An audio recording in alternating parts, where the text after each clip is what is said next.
আজকে আমরা MS Excel টিউটোরিয়ালে শিখব কীভাবে স্টক রিপোর্ট তৈরি করতে হয়।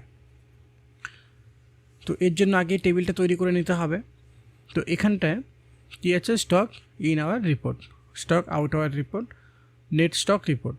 যে ইন আওয়ার মানে আমি যে স্টকগুলো কিনবো, আর আউট আওয়ার মানে যেগুলো বিক্রি করব, আর নেট স্টক মানে যেটা এখন আমার কাছে আছে। তো আমার কাছে এই আইটেমগুলো আছে।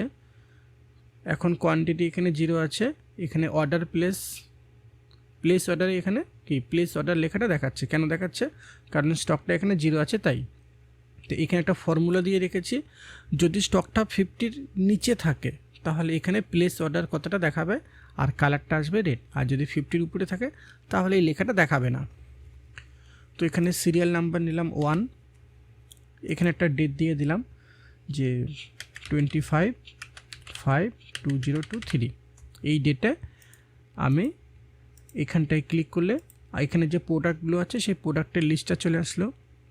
তো এখান থেকে একটা লিস্ট আইটেম সিলেক্ট করলাম যে ফিলিপস মনিটর, কোয়ান্টিটি কতগুলো পারচেস করছি, 100 পিস, এন্টার।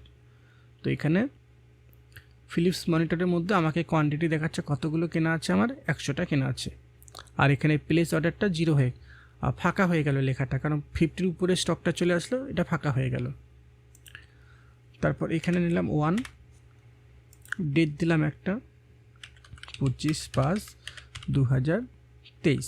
এই ডেটে আমি ফিলিপস মনিটর বিক্রি করলাম কতগুলো, যে আমি বিক্রি করলাম 25 পিস, এন্টার।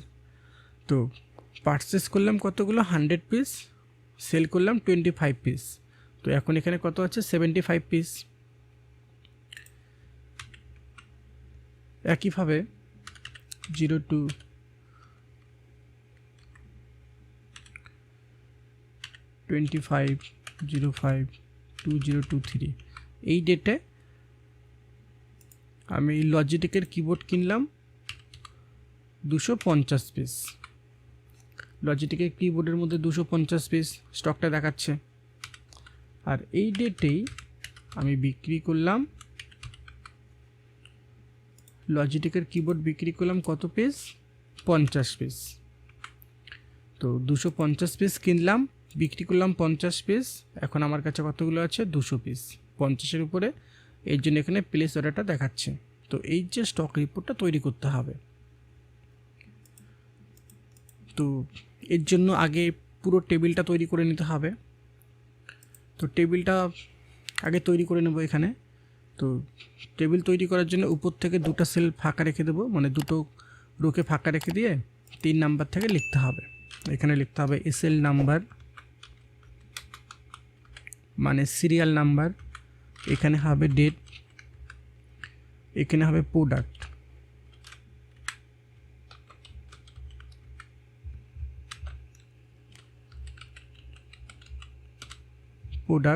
আর এখানে কোয়ান্টিটি।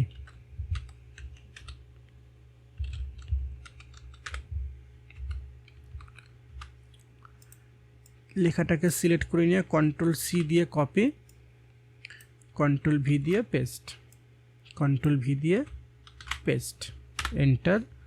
এখানে ডেটটা হবে না, ডেটটাকে ডিলিট করে দেব। আর এর পাশে প্লেস অর্ডারটা লিখে দেব।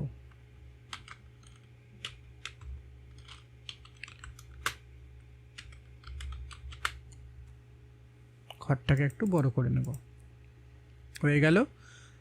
এখন বির মধ্যে ক্লিক করে কন্ট্রোলটাকে ধরে রেখে জিটাকে সিলেক্ট করব আর এলটাকে সিলেক্ট করব একসাথে। কেন? কারণ ডেটটাকে একটু বড় করে নেবে, যদি একটা একটা করে বড় করে অনেকটা সময় লাগবে। তো এর জন্য এটাকে সিলেক্ট করব, বির মধ্যে ক্লিক করে কন্ট্রোলটাকে ধরে রাখতে হবে, কারণ কন্ট্রোল না ধরলে পরে আবার যখন জিটাকে সিলেক্ট করব এই সিলেকশনটা চলে যাবে। তো এর জন্য কন্ট্রোলটাকে ধরে রেখে একটা একটা করে দুটোকে একসঙ্গে সিলেক্ট করতে হবে, বি আর জি। তারপর যে কোনো একটার উপর রাইট ক্লিক, এখান থেকে কলাম উইথে ক্লিক। এখানে সাইজটা আছে 8.43, এটাকে করে দিলাম 13। ওকে, একটু বড় হয়ে গেল। এখন প্রোডাক্টের ঘরটাকে একটু বড় করে নেব। আগে এটাকে সিলেক্ট করে নেব, কন্ট্রোল ধরে রেখে এইচ, কন্ট্রোল ধরে রেখে এল, যে কোনো একটার উপর রাইট ক্লিক, কলাম উইথ, এখানে লিখলাম 18। তিনটে একসাথে বড় হয়ে গেল, কোয়ান্টিটি যা আছে তাই থাকবে। একইভাবে এটাকে এইভাবে সিলেক্ট করে নেব, নেওয়ার পর এখান থেকে বর্ডার সেট করে নেব। একইভাবে এটাকে এইভাবে সিলেক্ট করে নেব, নেওয়ার পর বর্ডারটা সেট করতে হবে। এখন এই সেল কয়েকটাকে সিলেক্ট করে আসতে হবে হোমে, এখান থেকে যে মার্জ অ্যান্ড সেন্টার এর মধ্যে ক্লিক করে এটাকে মার্জ সেল করতে হবে। একইভাবে এটাকে সিলেক্ট করব, করে মার্জ সেল, এটাকে সিলেক্ট করে নিয়ে মার্জ সেল। এখন এখানে লিখতে হবে স্টক,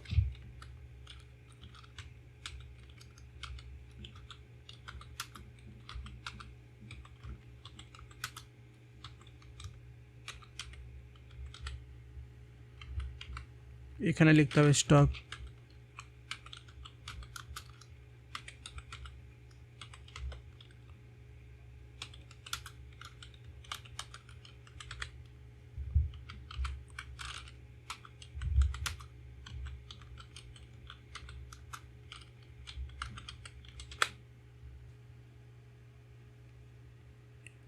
এখন লেখার সাইজটাকে একটু বড় করে নেব। তো এটাকে আগে সিলেক্ট করতে হবে, তারপর এখান থেকে মিডিলে করে নিতে হবে। এটাকে সিলেক্ট করে মিডিল, এটাকেও সিলেক্ট করে নিয়ে মিডিল করে নেব। এখন লেখার সাইজটাকে একটু বড় করে নেব, যে 18 করলাম এটাকেও একইভাবে 18 করে নেব, এটাকেও একইভাবে 18 করে নেব। এখন লেখার স্টাইলটাকে চেঞ্জ করব, এখান থেকে লেখার স্টাইলটাকে চেঞ্জ করে নেব। এই লেখার স্টাইলটাও চেঞ্জ করব, এই লেখার স্টাইলটাও চেঞ্জ করব। তারপর এখান থেকে বি মানে বোল্ড, লেখাটা একটু মোটা হবে, আই মানে ইটালিক বেঁকে যাবে, এই দুটোকেও বোল্ড ইটালিক করে নেব। হয়ে গেল। এখান থেকে এটাকে একটু ছোট করে নেব, এখান থেকে এটাকে একটু ছোট করে নেব। এখন এখানে লিস্টটা তৈরি করতে হবে, এখানে লিখতে হবে 1, এখানে 2, দুটোকে একসঙ্গে সিলেক্ট করে এইভাবে ড্র্যাগ করে নাম্বারিংটা নিয়ে নেব এখানে। তারপর এখানে প্রোডাক্টের নামগুলো লিখতে হবে, যে প্রোডাক্টগুলো কি আছে এখানে, ফিলিপসের মনিটর,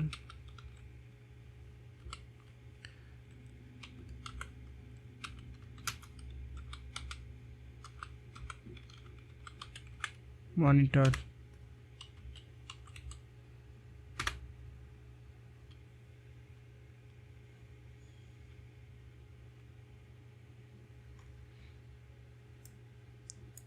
তো এইভাবে প্রোডাক্টের নামগুলো লিখে নিতে হবে।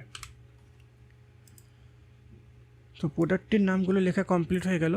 তো এখন এই জায়গাটাতে আমাকে বাটনটা তৈরি করতে হবে, যে এখানে কোন বাটনটা তৈরি করব, যে এই যে বাটনটা, যে এই যে বাটনে ক্লিক করলে যে লিস্টটা আসছে, এই লিস্টটা এখানে তৈরি করব। তো লিস্টটা তৈরি করার জন্য আগে এখানে এই কার্সারটাকে রাখতে হবে, মানে এই সেলটাকে সিলেক্ট করতে হবে, তারপর আসতে হবে ডাটাতে, ডাটা, এখান থেকে ডাটা ভ্যালিডেশন, এখানে আসতে হবে, এখান থেকে ডাটা ভ্যালিডেশনে আসতে হবে। আসার পর এখানে এনি ভ্যালু আছে, এখানে ক্লিক করে লিস্ট সিলেক্ট করতে হবে, তারপর সোর্সে আসতে হবে, এখান থেকে এই সোর্সটাকে সিলেক্ট করতে হবে, মানে প্রোডাক্টের নামগুলোকে সিলেক্ট করতে হবে, করার পর ওকে। তো এখন যদি এখানে ক্লিক করি তো দেখব এখানে এই বক্সের মধ্যে, এই সেলের মধ্যে কি লিস্টটা তৈরি হয়ে গেল, এর মধ্যে ক্লিক, পুরো লিস্টটা চলে আসছে। তো এখন এই টোটালটাকে সিলেক্ট করে নিয়ে কন্ট্রোল ডি অথবা এইখানে ক্লিক করে এইভাবে এটাকে ড্র্যাগ করে নিতে হবে। তো প্রতিটার মধ্যে, প্রতিটা সেলের মধ্যে লিস্টটা তৈরি হয়ে গেছে। এখন একইভাবে এটার মধ্যেও তৈরি করব। তো এই লিস্টটা তৈরি করার জন্য একইভাবে আসতে হবে ডাটাতে, ডাটা ভ্যালিডেশন, এখান থেকে ডাটা ভ্যালিডেশন, এখান থেকে করতে হবে লিস্ট, এখান থেকে সোর্স, মানে এই সোর্সটাকে সিলেক্ট করতে হবে, তারপর ওকে। টোটালটাকে সিলেক্ট করে নিয়ে কন্ট্রোল ডি। এখন যদি দেখি এখানেও এই লিস্টটা চলে আসলো।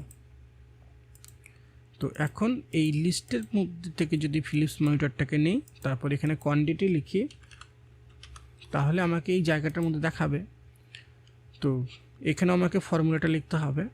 তো এই ফর্মুলাটা আমরা নেক্সট ভিডিওতে দেখে নেব যে এখানে ফর্মুলা কী লিখতে হবে। আজকে এতটুকুই, যে পরের ভিডিওতে আমরা এখানে ফর্মুলা লেখাটা দেখে নেব।